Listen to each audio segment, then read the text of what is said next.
लाहौर समेत पंजाब के कई शहरों में अब्र रहमत। रिनाला, खुर्द मंडी, बहाउद्दीन, शेखुपुरा में भी बादल बरसे। शेखुपुरा के इलाके मिर्जा विरका में बारिश के बाइस छत गिर गई। मलबे तले दबकर 2 बहन भाई जाँ बहक, बच्ची समेत 2 जख्मी हो गए।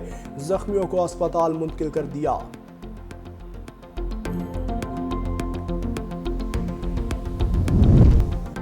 खैबर पख्तूनख्वा के शहर टांक में नामालूम अफराद की घर में घुसकर फायरिंग, 2 भाइयों समेत 3 अफराद जाँ बहक। वाक़या गाँव मुलाजई में पेश आया। जाँ बहक अफराद की लाशें पोस्टमार्टम के लिए डिस्ट्रिक्ट अस्पताल मुंतकिल।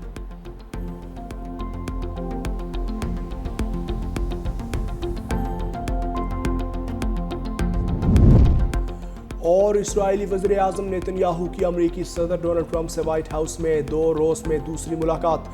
बातचीत का एलामिया जारी ना हो सका। अमरीकी सदर से इस्राएली वज़ीर आज़म की दूसरी मुलाकात भी इशाइये पर हुई।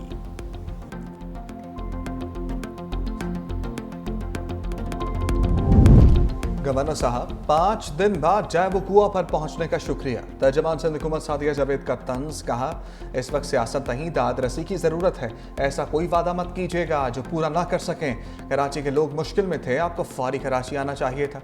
अच्छी बात है कि गवर्नर ने सिंध हुकूमत के इक़दामात को सराहा।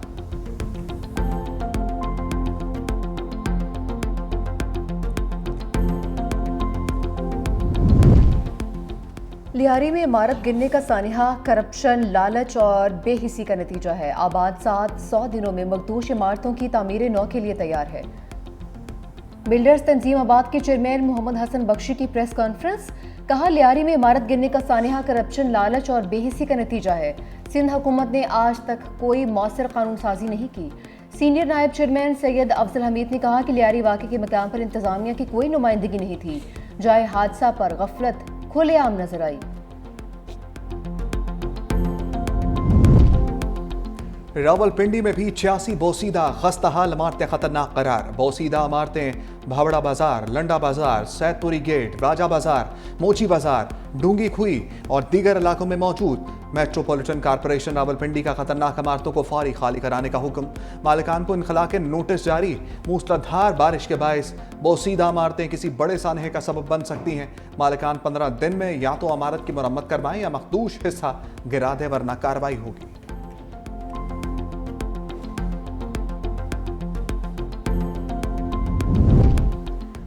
कराची के इलाके डिफेंस में फ्लैट से अदाकारा हुमैरा असगर की लाश बरामद। पुलिस के मुताबिक अदाकारा घर में 7 साल से अकेली रहती थी। किराया ना देने पर फ्लैट के मालिक ने अदाकारा पर केस कर रखा था। अदालती बैलफ घर खाली करवाने पहुंचा, दरवाजा तोड़ा तो सामने लाश पड़ी थी। लाश 15 से 20 दिन पुरानी थी। पोस्टमार्टम के लिए भिजवा दी गई। इब्तदाई तहकीक में मौत की वजह का तयन नहीं हो सका।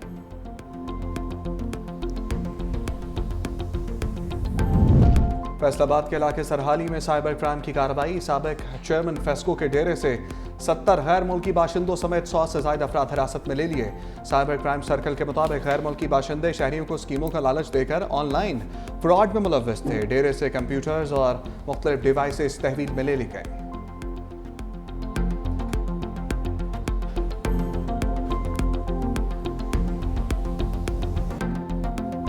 जो है इन्वेंट हो गया और उसके पीछे एक एस्टेब्लिशमेंट थी जिसमें जुडिशियल एस्टेब्लिशमेंट और मिलिट्री एस्टेब्लिशमेंट ने मिलकर मियां नवाज शरीफ को घर भेज दिया, उनके खिलाफ केस बनाए, उनको कैद कर। ये मिलिट्री एस्टेब्लिशमेंट और सिविलियन एस्टेब्लिशमेंट इस मुल्क को जो है मिलके इस सारे बहरान से बाहर निकाल रही हैं, जहां पे सारी चीजें मफकूद हों, जो नॉन एग्जिस्टेंट हों। आप कहते हैं मियां नवाज शरीफ इंटरवीन करें, बस बताएं ना, जरूर हो, लेकिन कहीं पे किसके साथ इंटरवीन करें? इन लोगों के साथ। पनामा के पीछे एस्टेब्लिशमेंट थी। नवाज शरीफ को घर भेजा गया। हुकूमत और एस्टेब्लिशमेंट मिलकर मुल्क को बहरानों से निकाल रहे हैं। वज़ीर दिफा ख्वाजा आसिफ की प्रोग्राम हेड ऑन में गुफ्तगू, कहा कि तमाम मामलात कामयाबी से चल रहे हैं। पीटीआई के साथ क्या बात करें, कोई संजीदा ही नहीं है। ये कहते हैं सब कुछ भाड़ में जाए, हमें तो बानी पीटीआई ही चाहिए है। अली अमीन गंडापुर जब भी मिलते हैं तो दूध और शहद की नहरें बहती हैं। जब खैबर पख्तूनख्वा में जाते हैं तो रवैया ही बदल जाता है।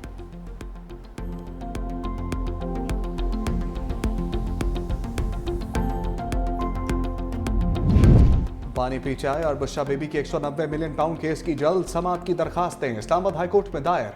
बानी से बहनों अलीमा खान और नौरीन न्याजी की मुलाकात। अलीमा खान ने मीडिया से गुफ्तगू में कहा, बानी ने हुकूमत मुखालिफ तहरीक के लिए 5 अगस्त की तारीख दे दी।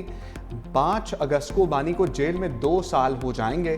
बानी जेल से एहतजाज लीड करेंगे। नवाज शरीफ को तो घर वाले नहीं पूछते, तो बानी से मिलकर क्या करेंगे। नौरीन न्याजी ने कहा, बानी के साथ वो कुछ हो रहा है जो किसी कैदी के साथ नहीं होता।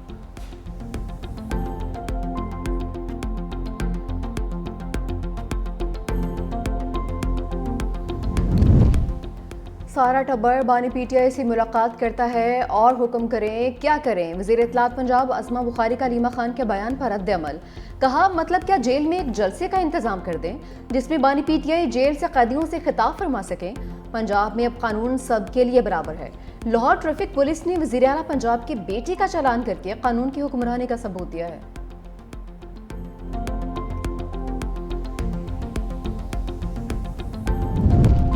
बैरिस्टर गौहर खान, सलमान सफदर और ज़हीर अब्बास चौधरी की भी बानी से मुलाकात। चेयरमैन पीटीआई बैरिस्टर गौहर कहते हैं, हमने मुज़ाकरात से कभी राह फरार इख्तियार नहीं की। बानी पीटीआई ने हमेशा मुज़ाकरात का कहा है। कोशिश है इस वक्त ही मुज़ाकरात का सिलसिला आगे बढ़े।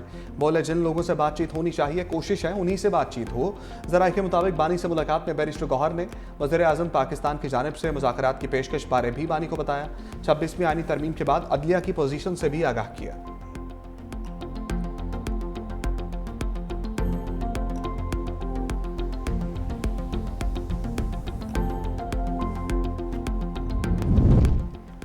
पेशावर हाईकोर्ट ने इलेक्शन कमीशन के खवातीन और अक़लियत से मुतालिक दोनों एलामिये कलअदम करार दे दिए। मुस्लिम लीग नून की जानिब से मखसूस नशिस्तों से मुतालिक दायर दरख्वास्त पर महफूज फैसला जारी कर दिया। अदालत ने हुक्म दिया कि इलेक्शन कमीशन अक़लियत और खवातीन से मुतालिक दोबारा सीटों की एलोकेशन करे। 10 दिन के अंदर तमाम उम्मीदवारों और सियासी जमातों को सुने। इलेक्शन कमीशन के फैसले तक मखसूस सीटों पर हल्फ ना लिया जाए। दूसरी जानिब केपी से कौमी असम्बली की खवातीन की 2 मखसूस खाली सीटों के लिए शेड्यूल जारी। कागजात नामजदगी जमा करवाने का सिलसिला कल से शुरू होगा, जो 10 जुलाई तक जारी रहेगा। 24 जुलाई को उम्मीदवारों की हतमी फहरिस्त जारी की जाएगी।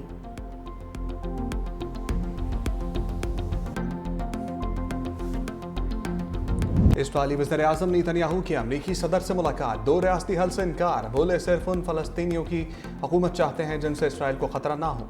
सिक्योरिटी की जिम्मेदारी इसराइल के पास ही रहेगी। ऐसी कोई रियासत कबूल नहीं जो इसराइल की तबाही का सबब बने। इस्राईली वज़ीर-ए-आज़म ने भी अमरीकी सदर को अमन के नोबेल इनाम के लिए नामजद कर दिया। ट्रंप ने कहा, ईरान मुज़ाकरात के लिए तैयार है। ईरानी एटमी तंसीबात को मुकम्मल तबाह कर दिया है। उम्मीद है ईरान पर एक और हमला नहीं करना पड़ेगा। हमने पाकिस्तान और भारत की जंग रुकवाई। दुनिया में जंगें रुकवाने की मुसलसल कोशिशें कर रहा हूँ। यूक्रेन जंग ना रोकने पर रूसी सदर से नाखुश हूँ।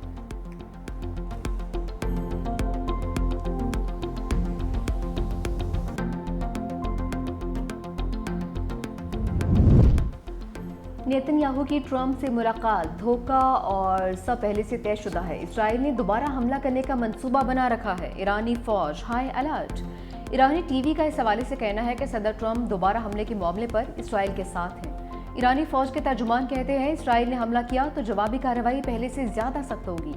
ईरानी सुप्रीम लीडर की मुशीर जनरल याहिया रहीम सफ़ी के मुताबिक खुफिया जगहों पर हजारों मिसाइल और ड्रोन्स दिफा के लिए मौजूद हैं।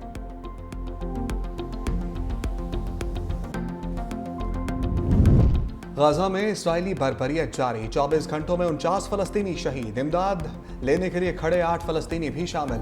शुमाली गजा में रात गए फलस्तीनी मुजामतकारों का इसराइली फौज पर हमला।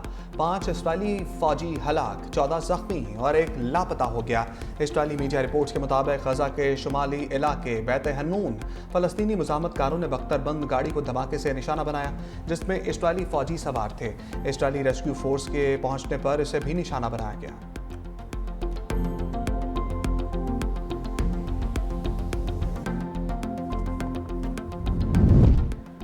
गजा में जंगबंदी के लिए कोशिशें। दोहा में हमास और इसराइल के दरमियान मुज़ाकरात का तीसरा दौर भी बेनतीजा खत्म। कोई पेशरफ्त नहीं हो सकी। चौथा दौर आज होगा। व्हाइट हाउस के मुताबिक अमरीकी एलची विटकोफ इस हफ्ते दोहा जाएंगे। इसराइली वज़ीर दिफा इसराइल कार्ड्स का कहना है कि हमास के साथ 60 रोज़ा जंगबंदी हो जाएगी। 75% गजा खाली कर देंगे। हमास के साथ जंगबंदी में 10 जिंदा यरगमालियों की रिहाई यकीनी बनाई जाएगी और मुर्दा असीरों की बॉडीज भी वापस लेंगे।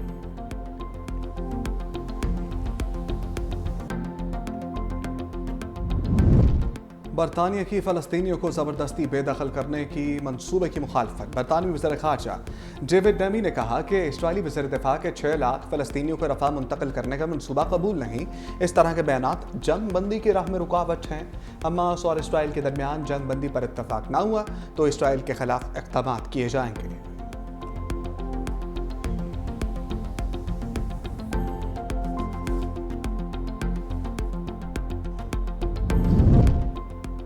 ईरानी वज़ीर ख़ारजा अब्बास इराक़ची की सऊदी अरब आमद। मक्का मुकरमा में सऊदी वज़ीर ख़ारजा फैसल बिन फरहान से मुलाकात।